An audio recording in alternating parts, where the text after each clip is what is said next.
listen, you have to have some confidence in the power of African people amongst ourselves to establish a foundation. We have. No, we haven't. We have utter chaos in our cities, and you've got to see that. You can have a program. I'm not saying we built a lot of institutions, and those institutions have not been effective. The majority of millions of African youth in this country are dying mentally, dying spiritually, dying emotionally, dying academically, and you may have a program, Mr. Brown may have a program, but what we got to talk about is an American government that tracks millions of African people who don't go to your program, don't go to Brown's program, millions of African people, not only here, but all around the world. And if we are not honest enough to say who are our friends, who are our enemies, to know what a friend is, to know what an enemy is, we will constantly be trying to get into people's parties to shake out. Is reparations HBCU funding? No. Is reparations minority business loans? No. Is reparations catfish nuggets? No. What's reparations? Money. What's reparations? What's reparations? All right. Testing. All right, so we're about to do interviews for the Reparations March in D.C. at Freedom Plaza. You know the vibe. So I flew in this morning from San Francisco. I'm flying back out this afternoon at 5 o'clock back to San Francisco. I just want to make my body part of the body count out here. And I believe in reparations. I mean, we are owed a debt, not just for the slavery, but for all the things that we built up and it was stolen over the next 150 years after slavery. You know, everybody gets their paper except us. And we may or may not get it. I have a tendency to believe we will get it, but it's about the fight. It's about the fight more than anything else, because that's what we come, a history of fighters. And one more question. What's the other question? Do you think reparations should be cash payments or should it be something else? I believe it should be number one, cash payments. Number two, tax exempt status for the next 400 years. Okay, and then three, a Freedmen's Bureau where we get free health care just like the Native Americans, and we get made up for the educational gap that we have. But number one, cash payments.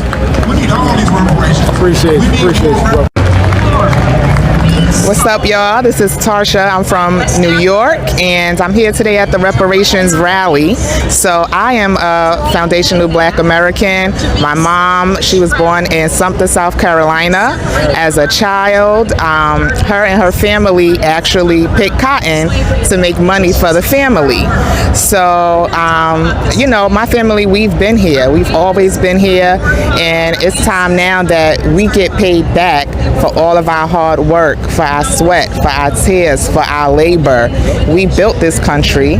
We're here to stay. We're not going anywhere. So today I'm here with my husband. We brought our baby daughter. She's 4 years old.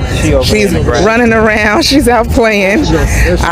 But, you know, we want her to grow up seeing that her mom and her dad were fighting for what she is owed.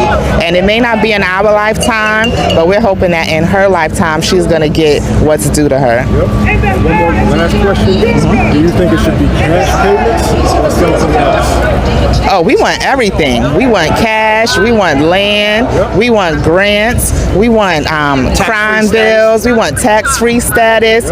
We want everything that everyone else has gotten here in America. I approve this message. I came here for unity and to see our people and let my children see how we need to come together and spread the message and be in support of the message of reparations. I live here. My grandfather got here in 1906. My grandmother got here in 1907. So this is hometown, so I need to come down here and make sure I represent properly. And what do you think reparations should be? You think it should be cash payments or? We start. It's not just one check. There's an initial check And just like the Jews they get money every year.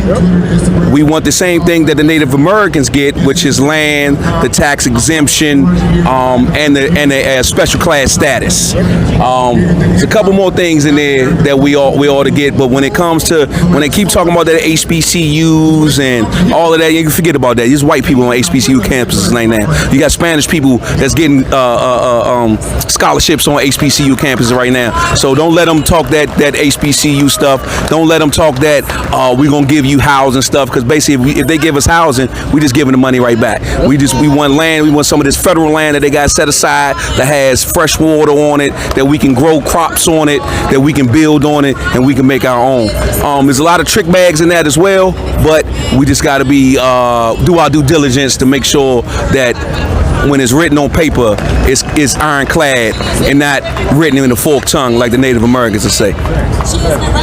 Native Americans were mistreated and they're not complaining, so why are you blacks complaining?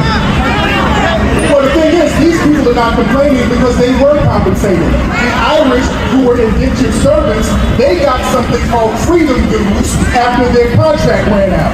They got money, land, and weapons. They were compensated, then they were brought into white society to join all the benefits and reap all the gains of being white. When the Italians were lynched down in New Orleans, there was a situation where there was a mass lynching of Italians. Their families were compensated, and the country of Italy was compensated, and the Italians were allowed into white society to reap the benefits. The Native Americans, we know the red ones, they were compensated. They got to broke off all types of money, and many of them enslaved us as well, so they need to be cutting a check too. The third rebuttal that they have for us is, well, if you want to get reparations, FBAs, why don't you go to the Africans who sold you? Have y'all heard that one? Well, I say to that, number one, the African who sold us, well, he got a one-off. Number two, those countries don't exist no more. Those countries over there were colonized and they were absorbed into the white European power structure, so all of their resources were drained. So they need to get the resources from the white power structure in Europe that dominated them, while we're getting money from the white power structure that dominated us, the United States government.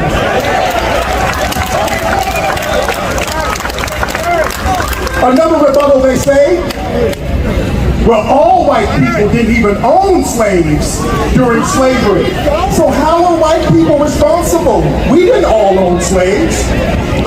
But it was a slave economy, with everybody benefited from the slave economy. So if you were a white person in the 1800s working for the train station economy was built on the resources that were taken back and forth from the south to the north. So you own. If you worked for an insurance company in the 1800s, yeah, you didn't own a slave, but you were insuring slaves and you were making money off slavery. If you were a white person in the 1800s working for a bank or a factory, you were getting all the raw materials and refining it in those northern factories, benefiting from slavery. So the whole economy was based on the labor of our foundational Black American ancestors.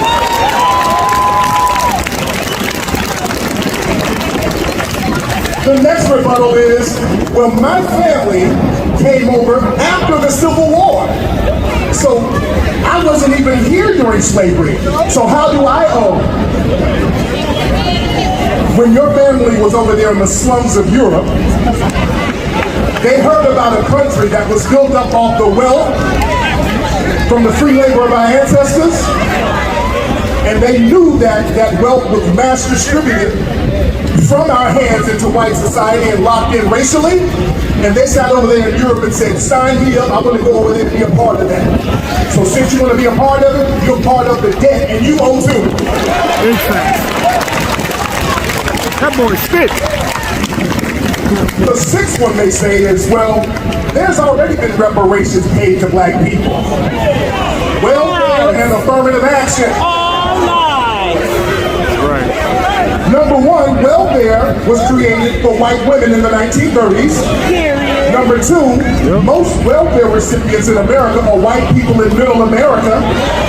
The welfare capital is Owsley County, Kentucky, where 99% of the people are white and on welfare. That's the welfare capital. And as far as affirmative action, we know that affirmative action benefits white women more than anybody. So is affirmative action reparations? Hell no! And the last thing they say, family, they say, well, listen, why should I, as a good white person, be on the hook for something that I didn't do? Why should my tax dollars pay for something that I didn't do? I didn't own a slave. Did any of you remove red Native Americans from your land? Your tax dollars go to pay for them now. Did any of you put people in concentration camps in Germany? Your tax dollars go to pay off some of the victims of the Holocaust. Did any of you put Japanese Americans in internment camps in World War II? But your tax dollars go to pay the Japanese families. Did anybody here fly a plane in the World Trade Center? You know some of your tax dollars go to those victims too. Did you create a war in Afghanistan? Billions of your tax dollars go to the Afghanistanian people. Did you cause a war in the Ukraine?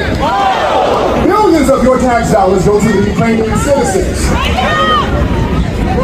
So since we're giving all of that tax dollars to these people who are not even citizens for the most part, we're going to make sure the real compensation and the real check is going to be cut for the people who deserve it, who built this country from the ground up.